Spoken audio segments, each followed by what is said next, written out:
Veterinary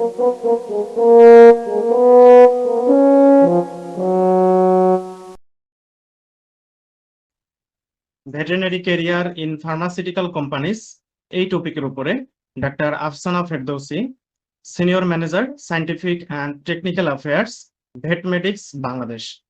আমি doctor Afsana ফেরদৌসীকে অনুরোধ জানাচ্ছি ওনার আজকের সেশনটি শুরু করার জন্য। ফার্মাসিউটিক্যাল কোম্পানিগুলোতে বাংলাদেশের যে ভেটেরিনারিয়ান আছে তাদের আসলে কতটুকু অপরচুনিটি আছে? আমরা একজন ফ্রেশার হিসেবে ফার্মাসিউটিক্যাল কোম্পানিগুলোতে কিভাবে ঢোকা যাবে, ঢোকার পরে সেখানে কি কি সুযোগ সুবিধা থাকবে, কিংবা সিনিয়রিটি বেসিসে কি কি আমরা পরবর্তীতে পাবো, এই বিষয়ে যদি একটু কথা বলতেন। আপনার একটা দীর্ঘ ক্যারিয়ার রয়েছে ফার্মাসিউটিক্যাল কোম্পানিগুলোতে, এই বিষয়ে আপনার একটু অভিজ্ঞতা এবং পরামর্শ দিবেন। ডাক্তার আফসানা ফেরদৌসী বলছি। আমি হচ্ছে যে দীর্ঘ সময় যাবৎ ফার্মাসিউটিক্যালসে কর্মরত ছিলাম, এবং বলা যায় যে আমি আসলে ফিল্ডে কর্মরত ছিলাম 8 বছরের বেশি সময় ধরে। হ্যাঁ, তো সেই টপিকসে আমি কথা বলতে চাচ্ছি। বাংলাদেশ বেসিসে হয়তো কিছু কনস্ট্রেন্ট আছে, যেমন ধরেন যে আমি এখানে যাব, যদি আমি আগে ভয় পাই যে লোকে কি বলবে যে আমি ফিল্ডে কাজ করতেছি, মানে ফিল্ডে কাজ করার মন মানসিকতাটা থাকতে হবে। হ্যাঁ, আর হচ্ছে যে আনএক্সপেক্টেড ইনসিডেন্ট, হ্যাঁ, হতে পারে, কারণ আনএক্সপেক্টেড ইনসিডেন্ট কিন্তু একটা লাইফেরই একটা পার্ট। হ্যাঁ, এটা ধরে নিতে হবে। এটা নিয়ে ধরেন যে মানে অতিরিক্ত চিন্তা না, জাস্ট আমি কাজ করতে যাচ্ছি, আমি আমার প্রফেশনকে রিপ্রেজেন্ট করতে যাচ্ছি। হ্যাঁ, আমি আমার নির্দিষ্ট জ্ঞান নিয়ে যাচ্ছি, আমি অনেক আমার ইচ্ছা শক্তি নিয়ে যাচ্ছি। হুম, কাজটা শুরু করতে হবে। অনেকেই আমার সাথে কথা বলেছে যারা, তারা অবশ্য অনেকেই মানে অনেকের মধ্যে আমি দেখছি যে ইচ্ছা শক্তির ব্যাপারটা যদি কম হয়, হ্যাঁ, তাহলে এটাকে কিন্তু ফেস করা যাবে না। হ্যাঁ, যেটা করতে গেলে বাংলাদেশ বেসিসে আসলে দেখা যায় যে এইসব কাজ করতে গেলে, ফিল্ডে কাজ করতে গেলে আমাদের কিন্তু অনেকের সাথেই কাজ করতে হবে। হ্যাঁ, শিক্ষিত অশিক্ষিত সব ধরনের মানুষের সাথে আমাদের কাজ করতে হবে। এমন না যে আমরা বেছে বেছে কাজ করতে পারবো। হ্যাঁ, তো এরকম গেলে এটা কিন্তু কোশ্চিন মাঝে মাঝে উঠবে যে আপনি এই জবটা কেন করছেন, আপনি ডেস্ক জব কেন করছেন না, আপনি অন্য চাকরি ট্রাই করেছেন কিনা। হ্যাঁ, আপনার এখনো সময় আছে, আপনি অন্য চাকরি ট্রাই করেন। হ্যাঁ, তারপর হচ্ছে যে আবারও অনেক কমেন্টস আসতে পারে এভাবে যে এটা তো ছেলেদের চাকরি, এটা আপনি কেন করছেন। আসলে ব্যাপারটা হচ্ছে কি, ডাক্তারের কোনো জেন্ডার ডিসক্রিমিনেশন নাই। হ্যাঁ, ডাক্তার মেয়েও হতে পারে, ছেলেও হতে পারে। তো এই বিষয়গুলো আসলে হচ্ছে কি, এই বিষয়গুলো আমরা যদি ফেস করি, হ্যাঁ, তখন অনেক সময় দেখা যায় আমরা হীনমন্যতায় ভুগি। আমরা চিন্তা করি যে তাই তো আমার মনে হয় আসা ঠিক হলো না, আমি কেন আসলাম, আমি তো এইভাবে ফিল্ডে কাজ করা আমার ঠিক হচ্ছে না।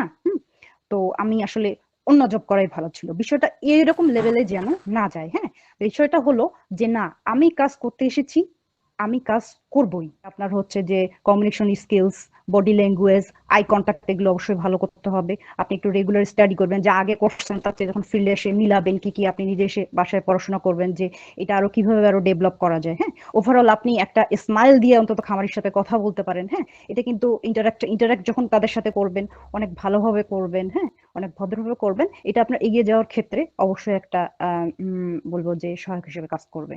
একজন কমেন্টে প্রশ্ন করেছেন যে ফার্মাসিউটিক্যালস কোম্পানিতে জব করলে কোয়াকদের কাছে প্রোডাক্ট মার্কেটিং করতে হয় কিনা, বা তাদের নিয়ে ট্রেনিং সেশন করতে হয় কিনা, বা সিনিয়র কেউ কোয়াকদের নিয়ে কাজ করতে বললে সেটা কিভাবে হ্যান্ডেল করা যায়, এই বিষয়ে একটু বলবেন।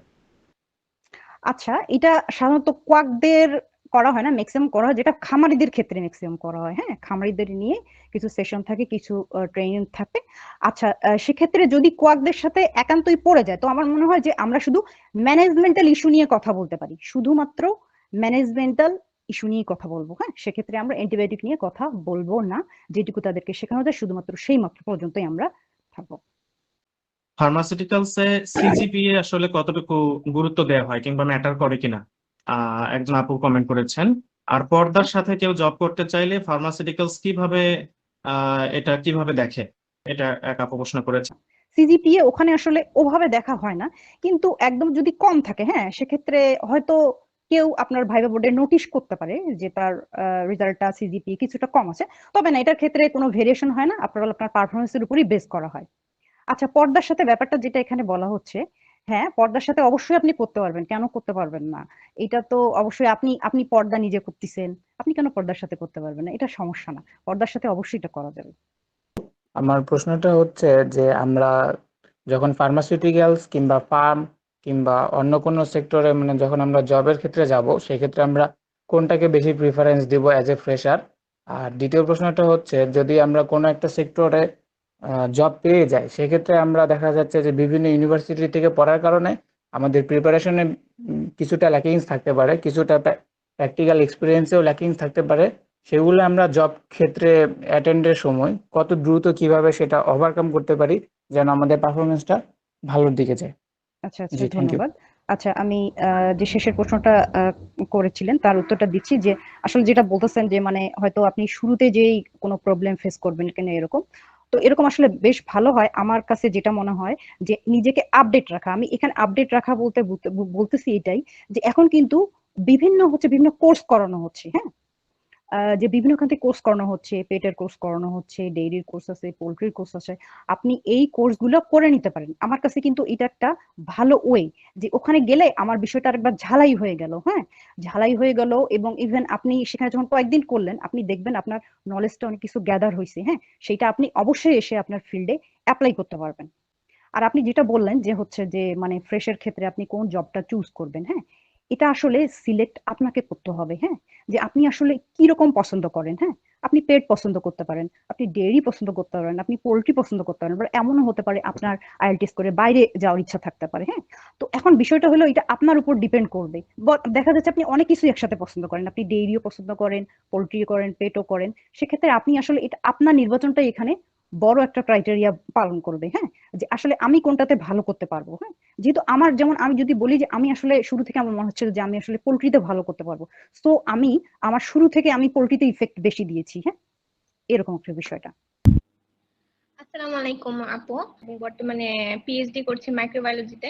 তো আমার প্রশ্ন হচ্ছে আপনার কাছে যে বাংলাদেশের ফার্মাসিউটিক্যাল কোম্পানিতে মেয়েদের জন্য মাইক্রোবায়োলজিক্যাল জব বা ল্যাব সেক্টরের জবটা কেমন গ্রহণযোগ্যতা হয়, বা পাওয়ার হচ্ছে মানে জবটা পাওয়ার ক্ষেত্রে কেমন সুযোগ সুবিধা পাওয়া যায় মেয়েদের ক্ষেত্রে, এই বিষয়ে একটু জানাবেন কাইন্ডলি।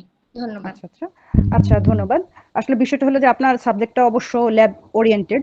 মাইক্রোবায়োলজি, প্যাথোলজি, এই দুইটা সাবজেক্টই কিন্তু হচ্ছে আপনার ল্যাব ওরিয়েন্টেড। আমি নিজেও প্যাথোলজি থেকে করেছি। তো এই দুইটাতে সাধারণত দেখা যায় যে ল্যাবগুলো যখন ওয়ান্টেড করে তখন কিন্তু দেখা যায় এই সাবজেক্ট দুটাকে প্রিফার করে, সেক্ষেত্রে আপনি করতে পারবেন। তবে অত্যন্ত দুঃখের সাথে বিষয়টা আমি যেটা ওয়াচ করেছি সেটা হচ্ছে বিষয় যে হয়তো আমরা এখন নারী ভেটেরিয়ান বেড়েছি, হ্যাঁ, কিন্তু ওই তুলনায় আসলে আমাদের হচ্ছে যে মানে জবের যে জব মানে জব আমরা পাবো এরকম হচ্ছে যে কিছু সিট বাড়েনি, হ্যাঁ। তবে আপনি চেষ্টা অবশ্যই চালিয়ে যাবেন, আপনার রিজিকে যা আছে তা তো হবে।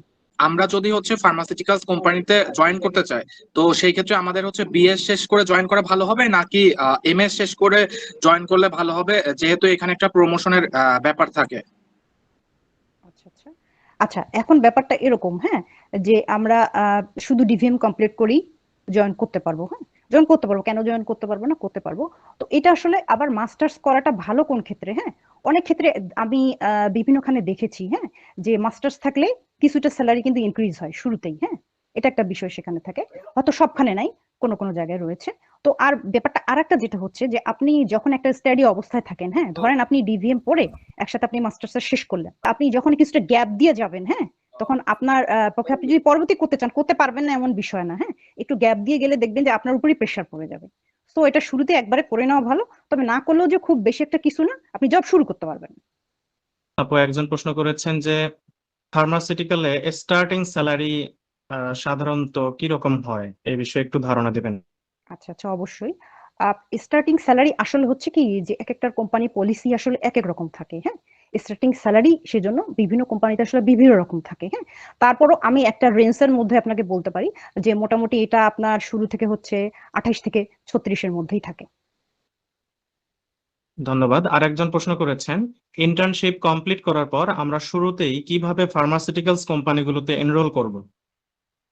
আচ্ছা, এটা আচ্ছা আচ্ছা প্রশ্ন করেছেন, ভালো করেছেন। তো এটা আসলে হলো যে এনরোল করতে আপনি বিভিন্ন জব সার্কুলার যেগুলো আছে, হ্যাঁ, জব সার্কুলার গুলো আপনি অনেক আগে থেকে ওগুলোর সাথে এখন তো অনেক সোজা আসলে, হ্যাঁ। এগুলো বিভিন্ন গ্রুপ আছে, হ্যাঁ, গ্রুপগুলো আপনি জব সার্কুলার গুলা দেখবেন এবং সে অনুযায়ী আপনি আপনার সিভি গুলা ড্রপ করবেন। আমার মনে হয় না যে আপনার খুব একটা সমস্যা হবে সেক্ষেত্রে। আরেকজন প্রশ্ন করেছেন যে কোম্পানিগুলো কি ধরনের সুযোগ সুবিধা দেয়, এটা নিয়ে একটু যদি বলবেন। স্যালারি স্ট্রাকচারের পাশাপাশি অন্যান্য কি কি সুযোগ সুবিধা থাকে? হ্যাঁ, দেখা যায় যে ফার্মাসিউটিক্যালস গুলো আপনার তো স্যালারি স্ট্রাকচার সেটা তো থাকছেই, আপনার হচ্ছে বোনাস থাকতেছে, হ্যাঁ, তারপর হচ্ছে যে আপনার প্রফিট শেয়ার থাকে। আহ, আর মোটামুটি হ্যাঁ প্রফিট শেয়ার থাকে, এগুলোই আসলে। আমার পক্ষ থেকে আপুকে একটি প্রশ্ন করব, সেটি হচ্ছে যে আপনি দীর্ঘদিন ধরে ফার্মাসিউটিক্যালস কোম্পানিতে জব করছেন। আহ, আপনি আসলে কতটুকু স্যাটিসফাইড এই পর্যায়ে এসে, এটা বলে শেষ আচ্ছা আচ্ছা, করবেন। অবশ্যই অবশ্যই। আমি দীর্ঘদিন ফার্মাসিউটিক্যালস করেছি। আমি আমি আসলে আমি ফিল্ড নিয়ে একটু কথা বলি। যে আসলে ব্যাপারটা হলো কি, যে একটা প্রচলিত কথা আছে, there is no land for women. হ্যাঁ, উমেনকে তার নিজের জায়গা তৈরি করতে হবে, সবসময় তৈরি করতে হবে। হ্যাঁ, এই তৈরি করতে গিয়ে আসলে হয়তো কারো চোখের পানি পড়বে। হ্যাঁ, এই চোখের পানিটাকে আমরা আসলে সামলে যতটা দ্রুত এগিয়ে যেতে পারবো, ততদিনই আমরা একটা সাহসী নারী হবো, আমরা স্মার্ট নারী হবো, একদম শক্ত ভেটেরান হিসেবে পরিচিতি দিতে পারবো। আমি অবশ্যই স্যাটিসফাই। আমি আসলে আমি কৃতজ্ঞ মহান আল্লাহ তাআলার কাছে, সেই সাথে আমার খামারিদের কাছে, আমার দেশের সমস্ত লোকজনের কাছে, ভেটেরিনারিদের কাছে, যে অবশ্যই আমি 100% স্যাটিসফাই যেটা করেছি। ধন্যবাদ ডাক্তার আফসানা ফেরদৌসী আপুকে। অত্যন্ত চমৎকার একটি সংক্ষিপ্ত সেশন আপনার কাছ থেকে আমরা পেলাম, অত্যন্ত এনজয়েবল ছিল। আচ্ছা, আহ, ধন্যবাদ জি, ভেট সার্কেলকে এরকম একটা আয়োজন করার জন্য, আলামিনকে অবশ্যই স্পেশালি ধন্যবাদ।